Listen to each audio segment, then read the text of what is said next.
it was crazy. Like, and it just hurt every time I see that play.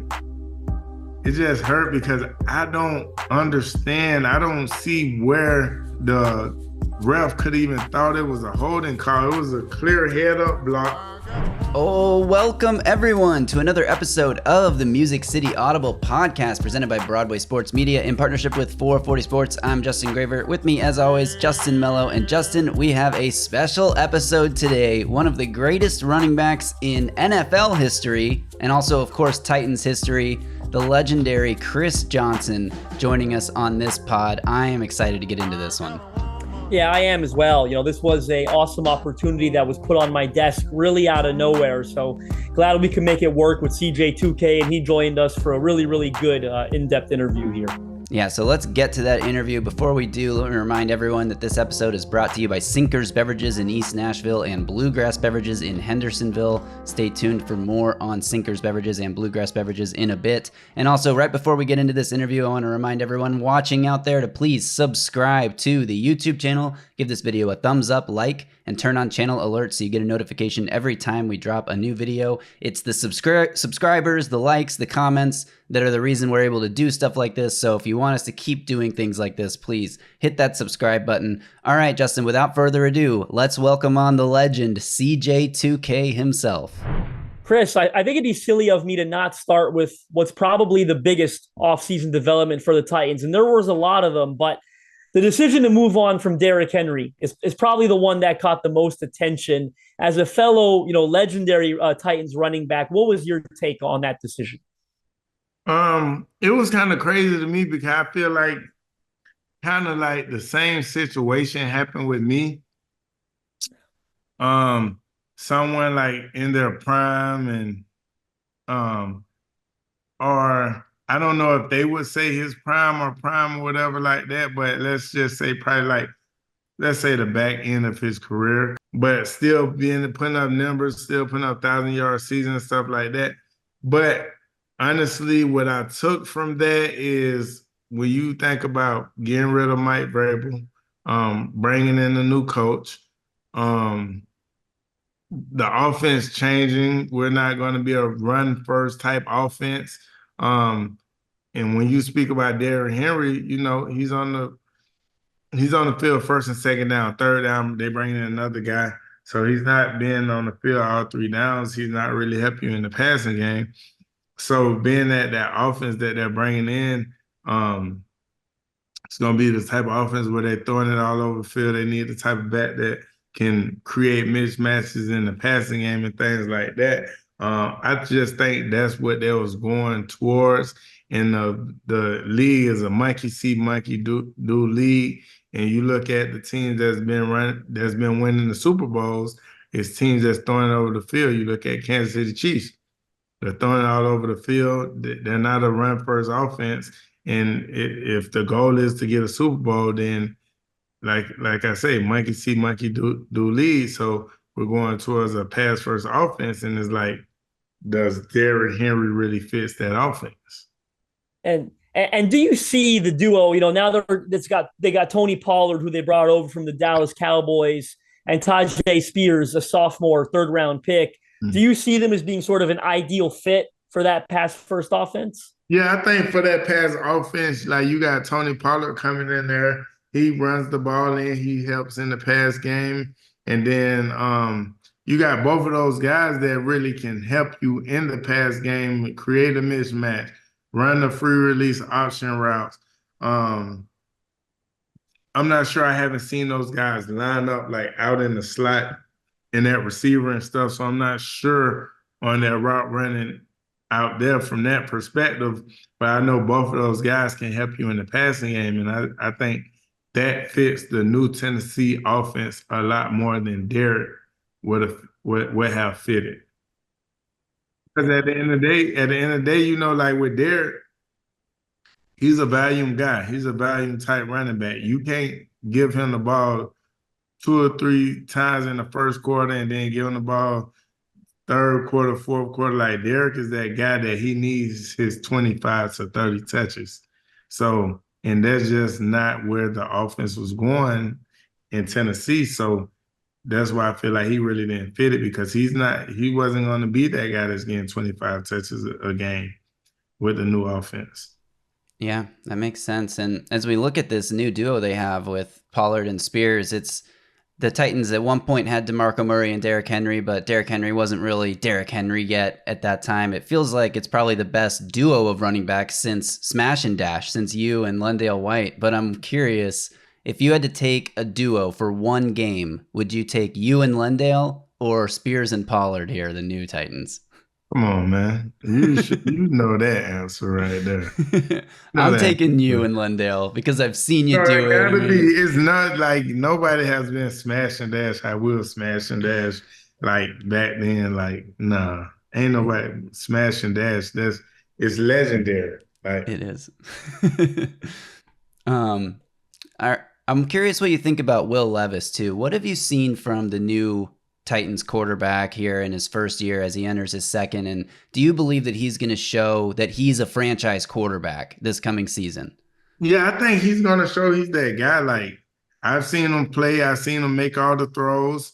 I've seen him out there being the leader and running the offense. And not only that, he's hard nosed. Like when it takes it and he have to get that first down, he'll drop his shoulder, he'll put his head down and get that first down. Like he's a tough guy and he can make the throws. I think this offense is where he's going to prevail, and I think he's going to take a big step from his first year to this year when he's going through a whole training camp where he's the starter and he's get to prepare for the whole season. And then not only that, he's with a coach that's an offensive coach that's basically going to let him make those plays and going to let him throw the ball all over the field. So I think it's nothing but up for him right now. I agree with that. And if that is the case, if he is as good as Titans fans hope he can be, what are your expectations for the Titans this season? Do you think they can compete for the AFC South division title? Yeah, I think we can.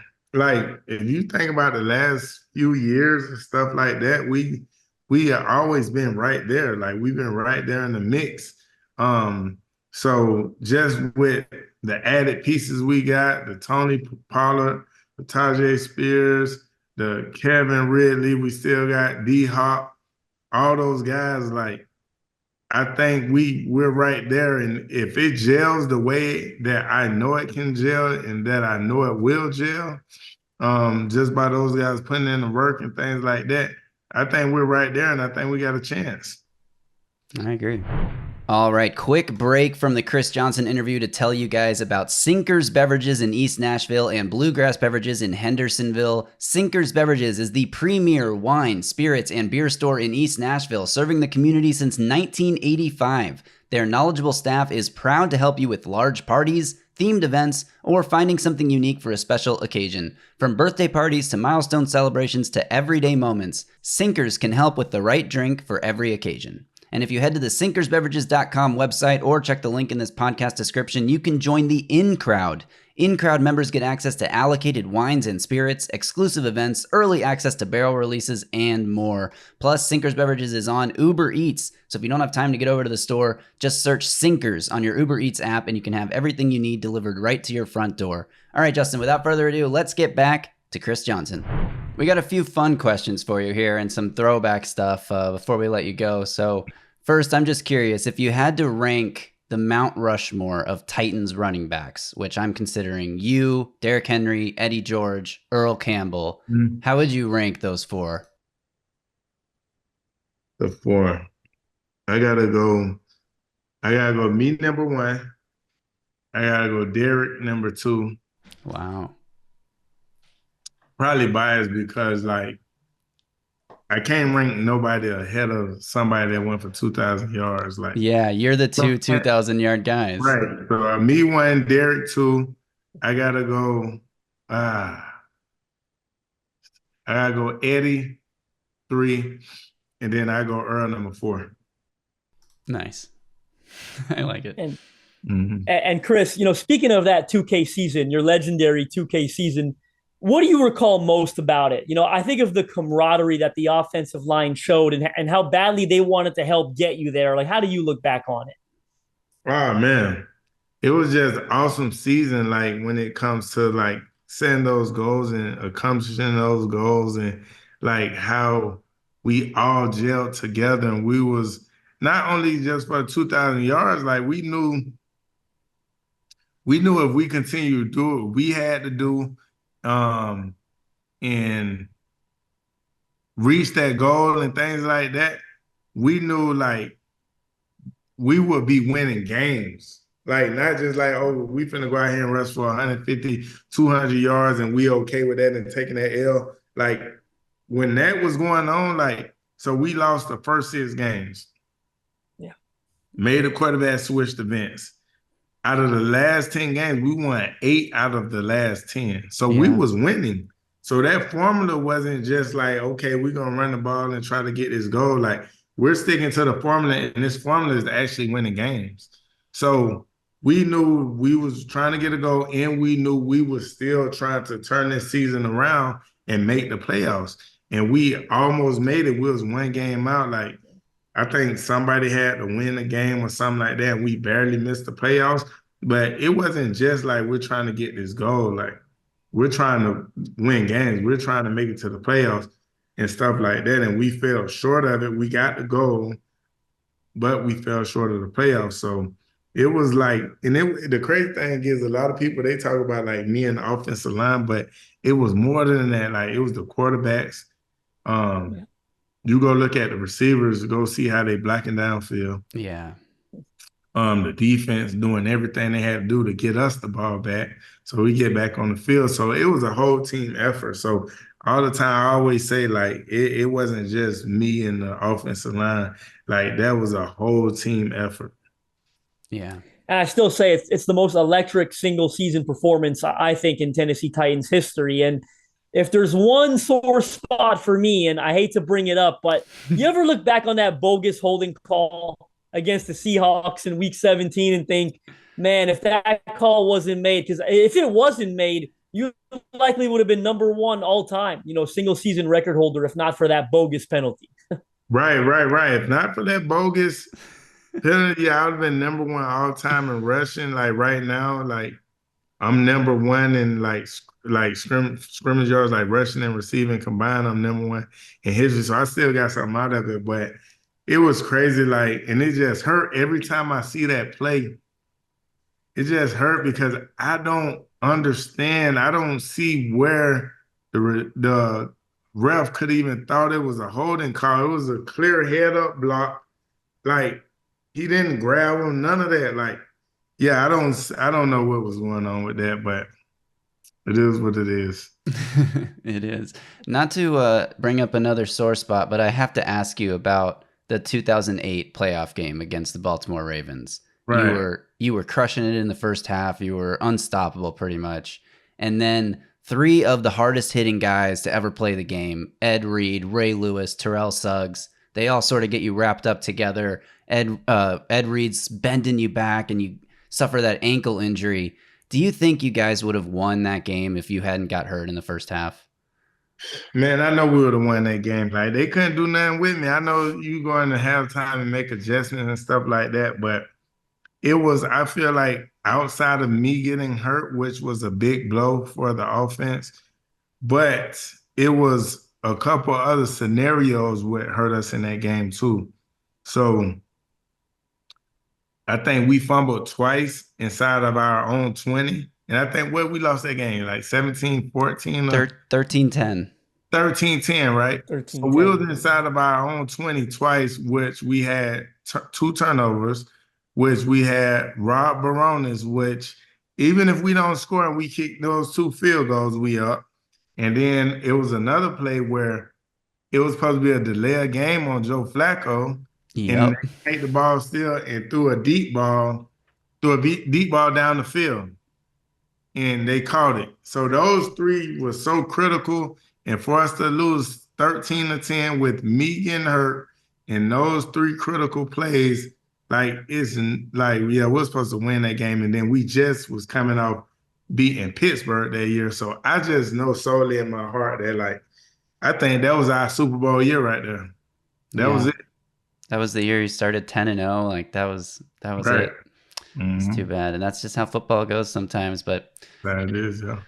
I want to also ask you about the 40-yard dash because obviously you set the record, the 4.24 time, and you held it until 2017 when John Ross supposedly beat your time. Me personally, I am not convinced that he actually beat your time. I don't know if you've seen this. I'm going to share my screen here. I want to show you this footage from the combine that has you, like where you were as a little yellow line and John Ross running it.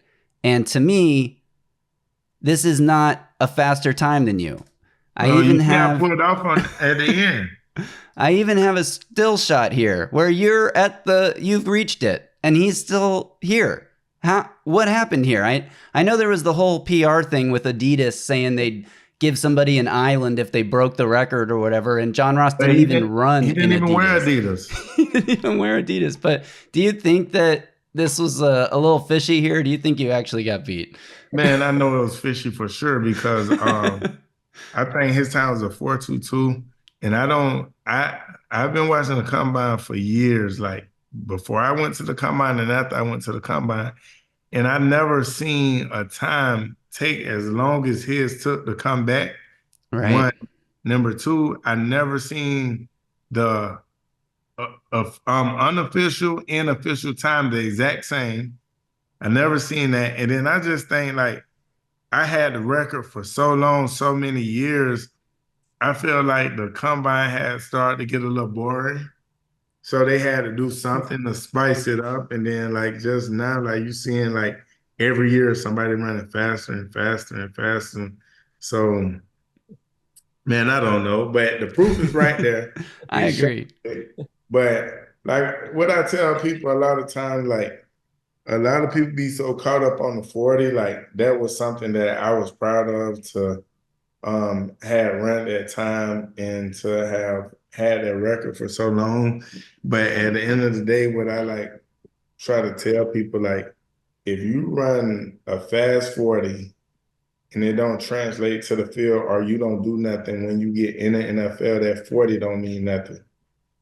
It don't mean nothing. Yeah. Because like when they talk about my stats, how good of a player I was, or potentially Hall of Famer and stuff like that, I don't think they're gonna mention that 40-yard dash in my stats. Right. And no, that's if you true. don't do nothing once you run that 40, you can run a 3.5. If you don't do nothing in the NFL, like that 40 means absolutely nothing. It's gonna help you get drafted, but you gotta do something with it when you get there. Yeah. Probably saw help Xavier Worthy get drafted in the first round. That one, do you think that was legit? That one felt legit to me. That one, I ain't gonna lie. When I seen that one and I went and looked at some of his highlights, he looks blazing. Yeah. He looks blazing. And like even with the whole thing with John Ross, I'm not taking nothing from him or nothing like that. But when you look at what they did right there, when you see it, like it's no way. It's not even like a photo finish or nothing. Like I pulled off, and when you do the crazy thing is when you just did that steal shot, I didn't know that it was that far apart. Like, yeah, I didn't know that was that far apart. I mean, that's at least a yard. There's the yard numbers right here. Yeah, that's crazy. All right, I got one last question for you, Chris, before we let you go. I know you were down at the Senior Bowl this past year, part of the NFL Scout School. Right. What have you learned about scouting over the last few months, and is this a path that you really plan to keep pursuing? Yes. It's definitely something I plan on pursuing, and it's like the things that I learned, like what really goes into it, and like I used to just think it was like, oh, so and so they looking at this guy. I'm finna go in the I'm gonna go watch his film and just go through his film, and like it goes deeper into it. Like it goes into like going to talk to their coaches, find out about them, going to talk to teachers, going to talk to people like they grew up around. Yeah, you're gonna watch tape, but it's more than just tape. Like it's all the other stuff to get a combined information on them, getting a grade on them, and like all this stuff. Want to talk to strength coach, want to talk to the secretary.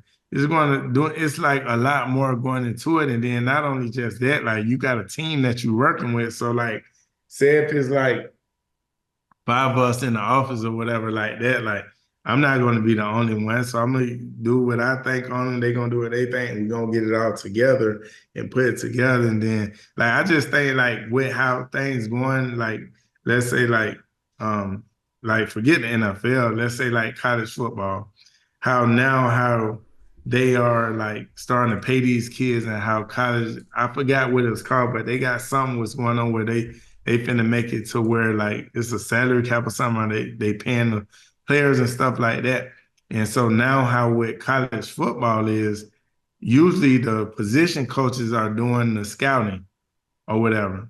So now that I think with how it's going with now they're starting to pay these players and it's this and that, I really think these colleges are going to have to start getting a scouting program within the school just so they can get it right. I think that's going to be the next step with college football. Instead of sending these coaches out doing all this scouting, they're going to have to really have them a scouting program within every school to scout the correct way, how the NFL is doing.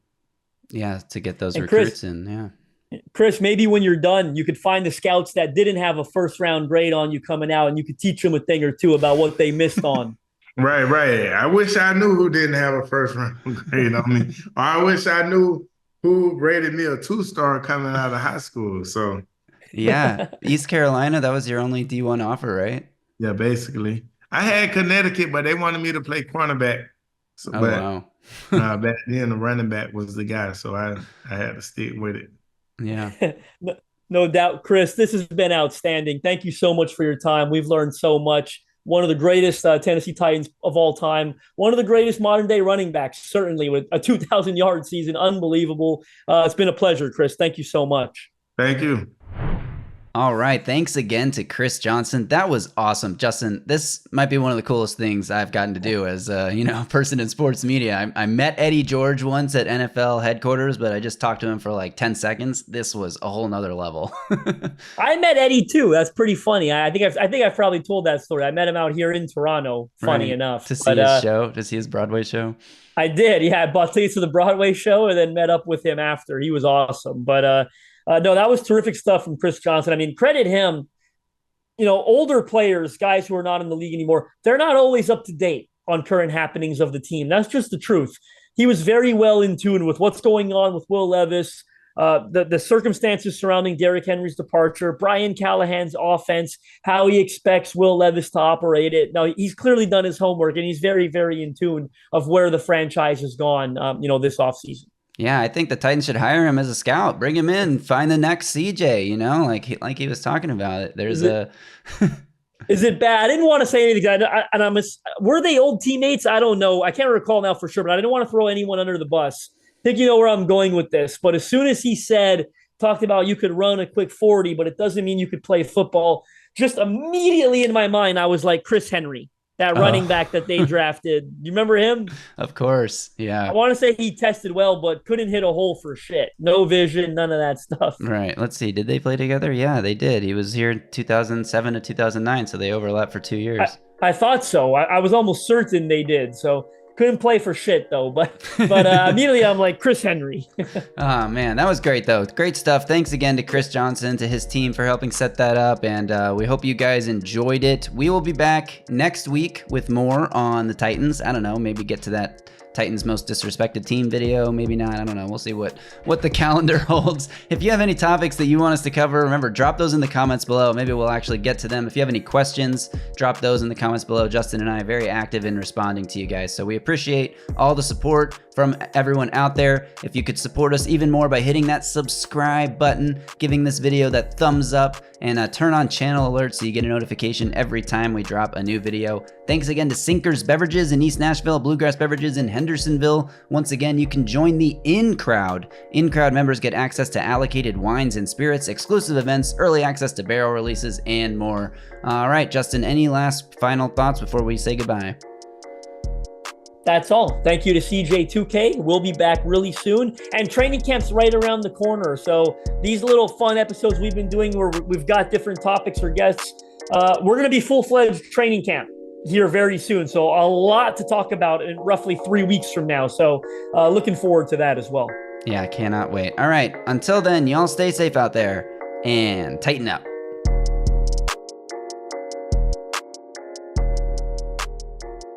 A Broadway sports media production.